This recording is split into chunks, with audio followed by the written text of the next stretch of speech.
Vice President Kamala Harris has blazed an unconventional and remarkable path in politics. First woman vice president, first black vice president, first South Asian vice president. Will the media ever forgive her? Here to help me dig into this, former White House communications director and fellow co-host at The Recount, Jennifer Palmieri. Jennifer, welcome. Thank you, Rena. Good to be with you. You have been in politics for quite some time, dealing with female candidates, right? Was Hillary Clinton the first female candidate you worked with? She was. It was quite an eye opener because I thought I'd worked for President Clinton. I worked for President Obama. I had been part of 4 or 5 presidential campaigns, and it was a very different experience. Like immediately, it's like all the instruments you usually use reacted very differently when you were trying to use them on behalf of a woman candidate. So explain that to me. So how is it different? Some people look at it as, why could it be any different? It's still a person. Yeah, it is. By we, I mean the press, voters, just sort of like the political ecosystem in general. We have different expectations and different questions about women candidates than we do of men. And, it took me a while to sort of wrap my head around this notion that as far as we have come, it's still pretty radical to see a woman in the ultimate leadership position. And I think part of the reason why it's hard to make progress on these, on like sort of getting over the double standards is that all of us, I think we're all so certain that we're not sexist. We're all so certain that we're not racist that we become blind to all the unconscious bias that all of us have in our heads. I'm South Asian. My parents are from South India. And I didn't know, Jen, the back history of Kamala Harris's South Asian roots, just how deep and real they were until she ran for president. But the other side of it is why are they just focusing only on her background and not her career achievements? She's the first in so many ways. The first woman, the first black woman, the first South Asian woman, the first woman of color. I think that it is to be celebrated and natural that we will want some part of her coverage to be going down into those roots and looking at the history and looking at her own background. I don't think that is a problem. What I think would help get over the double standards is if we understood, if the press educated themselves about how gender bias is often revealed. For example, I've done a lot of I have not done the research, but I have reviewed a lot of research about women in politics, women in leadership, and how the kind of questions people have for them. And here's what we know. We know that women are judged on their record, men are judged on their potential, right? So when a woman is running for office, she has to constantly reinforce her credentials for the office in a way that a man does not. I'll use as an example, Secretary Pete Buttigieg. Young guy, ran for president as a mayor of a relatively small city, but we sort of recognized him as a smart, promising young leader. That for women, that is still a stretch for us. So, for example, she's doing, one of the sort of storylines about her right now that I think is not helpful for her is that she's overwhelmed, that she has too many things on her plate, right? And that there's a sense that the president saddled her up with all the bad issues. The truth is, vice presidents get tough issues because that's what you're there to do, right? The president and vice president get tough issues. But what would help people to see is she's not out there on her own, right? She's the vice president of the United States. She's got a whole team of people behind her. There's a plan for what she's working on and how she's going to accomplish it. And it's just different than the questions we have for men. Is this problematic for her, though? As you know, in the political world, it doesn't matter whether it's truth or how you compare it. Narratives take off and they stick. Could this be a problem for her if she chooses to run? Yeah, I think there was an assumption that for a lot of people that she, as the vice president, is the heir apparent, that she's the most likely person to be the Democratic nominee if Joe Biden chooses not to run. And I think that is, has always been folly to assume that the vice president is in the best position to become the Democratic nominee.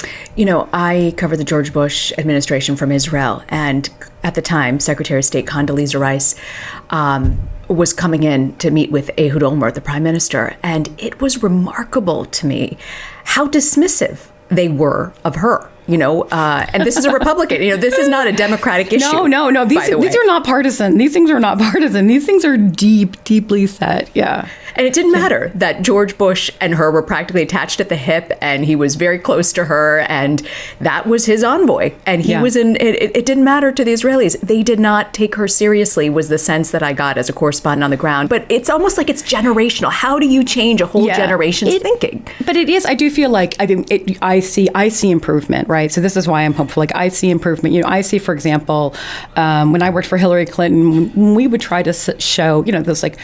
Authenticity was like, the big thing, the big hit on her, that she wasn't authentic. And then you try to show true sides of her, other sides of her that the public doesn't see. Mm-hmm. And it was really rejected as being fake. But I feel like Vice President Harris is able to do that. She is what people refer to sort of in the gender politics game as a 360-degree leader, meaning she shows us all sides of herself. We see her laughing. We see her with her husband. We see her in her chucks. Now, still, there are those who will attack that. But, I think, you have to show... These are the things you have to show. This is, talk about a complicated golf swing. That's what it's like to be a woman politician.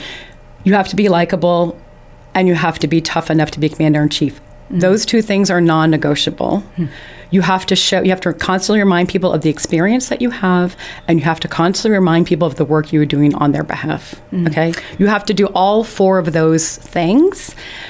It is not, that's not easy, but you have to find the behind-the-scenes photos that show her working hard on behalf of the American people. You have to go to the soft interviews where people can see a likable side to her. You have to, and whenever you're talking about the work she does, remind people of how much experience that she has and why she's the right person for that job, and give people progress reports of how even if problems aren't going away, like they're tackling them in a methodical way. Mm-hmm. So I don't think it is. I don't want this to seem like, first of all, I think that progress is being made almost every day for women, and that there is a way to communicate that, to show that those sides of her. I think we found one of the best photos of Hillary Clinton that ever reinforced what people liked about her and what a hard worker she was on behalf of the country, was the photo of her on this airport transport plane with her BlackBerry and her sunglasses on, that just went to the crux of what people respected about Hillary Clinton as Secretary of State, that she worked her butt off. She was constantly traveling all over the country on behalf of America. And even when she was on the plane, it wasn't a very nice plane. She was still at work. There are good things we assume about women. We assume that women leaders are good listeners. We assume that women leaders are good team captains. We assume that women leaders are going to work in a cooperative way. Not that men don't, not to be unfair to them, because they can do all of those things as well. But these are things that we're likely to believe about women leaders. So there are positive things that she can lean into as well. It's not all bad. Jen, you've got a podcast here on the Recount called There's Just Something About Her. And the title came from polling. I love this, the backstory of this. The title came from polling that you guys had done in your previous career with Hillary Clinton. And folks were just saying, there's just something about her that I don't like. Something about her I don't like. There's just something about her I don't trust. And we turned it into an acronym even, because you just got tired of saying there's just something about her I don't like. When you try to get at the root of it, people really can't explain it. And even some of the press I would work with, they'd be suspicious of her, and I would be like, well, why? Like, well, she's always so sketchy. Well, why? Well, she's always hiding something. Well, what? They'll hold up Whitewater as an example, and I'm like, well, what was at the root of Whitewater? Well, but nothing. How do you counter that, right? We obviously did not do it effectively, That is why I do think, sunshine is the best disinfectant here for people to see, just to start, that's why I've written 2 books about it, to use the Hillary experience for people to learn from. Like, really consider, like, what is it? And people cannot name it. And it's like, and it's hard because I think we think that we're so modern. So it's, I may sound ridiculous to say that that we're still suspicious of a woman leader, but it's still new to us. And when we see her, we're kind of always looking for her to reveal the truth about her because we don't quite recognize her. So we think maybe she's hiding something, or, that there's some hidden agenda. So many times in working for Hillary, and I know that there's people say this from working for the vice president, people will say to you, like, well, what's she really like? There's this weird thing that we think that the woman is hiding something. And again, it's like, not because everyone is sexist, because part of the problem is we're so sure that we're not, that if we have a question about a woman, we think it's legitimate, as opposed to considering, a lot of times I will say to reporters, would you say that about a man? And they'll say, sure, I could say that about a man. And I said, have you? Have you? Have you asked that question of a man? Have you written that kind of story about a male politician? Has it defined the male politician in the way it is defining her, right?